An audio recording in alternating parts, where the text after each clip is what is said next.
Assalamualaikum dan salam sejahtera. Selamat datang ke Perpustakaan Universiti Malaysia Sabah. Kami akan berkongsi maklumat tentang perkhidmatan dan kemudahan yang ada dalam Perpustakaan Universiti Malaysia Sabah. Jom masuk.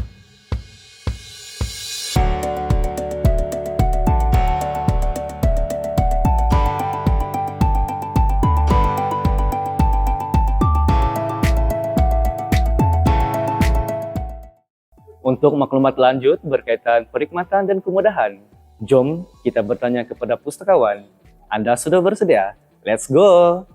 Perpustakaan UMS terdiri daripada Perpustakaan Induk, Perpustakaan Cawangan dan Perpustakaan Fakulti. Perpustakaan Induk terletak di kampus Induk Kota Kinabalu. Perpustakaan Cawangan terletak di wilayah Persekutuan Labuan iaitu Perpustakaan Kampus Antarabangsa Labuan. Perpustakaan ini disediakan khusus untuk Fakulti Komputer dan Informatik serta Fakulti Keuangan dan Antarabangsa Labuan. Sehingga kini, terdapat 3 perpustakaan yang disediakan di fakulti iaitu Perpustakaan Perubatan dan Hospital di Fakulti Perubatan dan Sains Kesihatan, Perpustakaan Multimedia Kejuruteraan di Fakulti Kejuruteraan dan Perpustakaan Kampus Sandakan di Fakulti Pertanian Lestari. Waktu perkhidmatan Perpustakaan Induk semasa semester berlangsung dan minggu peperiksaan pada hari Isnin dan Jumaat bermula pada pukul 8.30 pagi sehingga 10.30 malam. Pada hari Sabtu dan Ahad, waktu perkhidmatan perpustakaan bermula pada pukul 8.30 pagi sehingga pukul 6 petang. Perkhidmatan perpustakaan ditutup semasa cuti am. Semasa cuti semester, waktu perkhidmatan perpustakaan adalah bermula pada pukul 8.30 pagi sehingga 5 petang. Dan pada hari Sabtu, perpustakaan dibuka bermula pada pukul 9.30 pagi sehingga 1 petang. Semasa cuti semester, pada hari Ahad dan cuti am, perkhidmatan perpustakaan induk ditutup. Manakala, waktu perkhidmatan perpustakaan cawangan dan fakulti adalah seperti berikut. Perpustakaan menyediakan lebih daripada 100,000 sumber maklumat dalam format bercetak dan elektronik. Antaranya koleksi am adalah buku atau monograf yang merangkumi subjek sains dan sains sosial. Koleksi pendidikan pula adalah merupakan hasil penulisan warga Universiti Malaysia Sabah seperti latihan ilmiah, tesis dan laporan penyelidikan. Perpustakaan turut menyediakan koleksi khas seperti berikut. Koleksi Asiana adalah bahan dalam pelbagai bidang mengenai negara-negara ASEAN. Koleksi Nobel Laureate pula adalah koleksi pemenang Nobel Laureate dalam bidang kimia, ekonomi, kesusasteraan, perubatan, fizik dan keamanan. Koleksi perdana pula adalah bahan mengenai sejarah kerajaan, idea dan pemikiran pemimpin-pemimpin negara. Pangkalan data, jurnal dan buku elektronik adalah koleksi digital perpustakaan yang boleh diakses melalui laman web Perpustakaan UMS.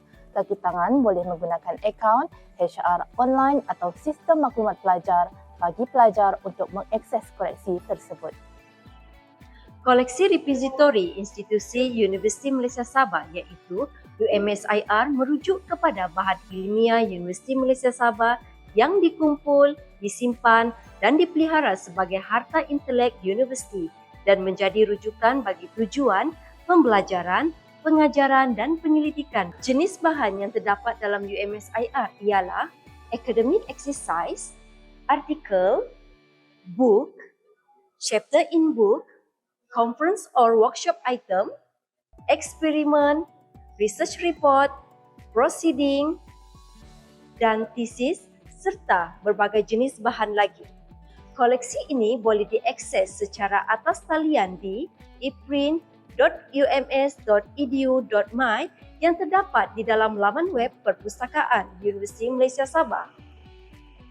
Perpustakaan menyediakan perkhidmatan peminjaman dan pemulangan bahan serta pembaharuan pinjaman bahan.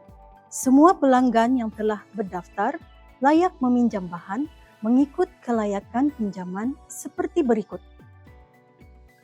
Pembaharuan pinjaman bahan perlu dilakukan sebelum tamat tempoh pinjaman. Pelanggan boleh membuat pembaharuan bahan secara atas talian dan terhad kepada 3 kali sahaja. Pemulangan bahan boleh dilakukan di kaunter sirkulasi ataupun di peti pemulangan buku. Pelanggan yang lewat memulangkan bahan akan dikenakan denda sebanyak RM Malaysia 50 sen sehari. Khidmat rujukan merupakan perkhidmatan sokongan perpustakaan. Khidmat rujukan memberi perkhidmatan pada pelanggan yang memerlukan khidmat nasihat atau konsultasi berkaitan perkhidmatan dan kemudahan perpustakaan. Pelanggan boleh membuat temu janji dengan pustakawan untuk mendapatkan perkhidmatan khidmat rujukan. Perpustakaan UMS turut menyediakan program pendidikan pengguna, iaitu program literasi maklumat dan taklimat induksi. Program literasi maklumat merupakan perkhidmatan pendidikan kepada pelanggan untuk meningkatkan kemahiran pencarian maklumat dan sumber perpustakaan. Manakala taklimat dan induksi perpustakaan diberikan kepada ahli dan pelajar baharu untuk pendedahan awal berkenaan dengan perkhidmatan perpustakaan. Perpustakaan menyediakan perkhidmatan pinjaman antara perpustakaan PAP dan perkhidmatan pembekalan dokumen PPD. Perkhidmatan ini memudahkan pelanggan mendapatkan bahan atau dokumen yang tidak terdapat dalam koleksi perpustakaan UMS dari institusi luar. Pihak perpustakaan UMS juga menawarkan perkhidmatan keahlian luar kepada komuniti luar. Perpustakaan menyediakan ruang dan kemudahan kepada semua pelanggan. Tempahan penggunaan bilik atau ruang boleh dibuat secara dalam talian melalui Library Room Booking Service LRBS di laman web resmi perpustakaan atau di pautan berikut. Atau anda boleh terus ke kaunter sirkulasi untuk membuat tempahan anda. Auditorium Mat Saleh, bilik-bilik kolaborasi, bilik 24 jam, kondurong, smart classroom, bilik-bilik kubikel Gun Sanad, bilik penyelidikan pasca siswaza. Untuk makluman para pelanggan bahawa denda lewat pemulangan kunci bilik-bilik perkhidmatan akan dikenakan sebanyak RM5 Malaysia sehari. Sekiranya lewat 2 minggu dikira telah menghilangkan kunci. Kemudahan orang kelainan upaya OKU. Kemudahan khas disediakan untuk golongan ini adalah seperti bilik kubikel OKU, ruang membaca, komputer oprek, lift, tandas, koleksi braille, ruang meletak kendaraan dan laluan taktil, book loan service, request collect and go, perkhidmatan baharu yang memudahkan pelanggan membuat pinjaman bahan secara dalam talian. Sekiranya anda mempunyai cadangan dan aduan, bolehlah dibuat melalui e-respon di URL yang tertera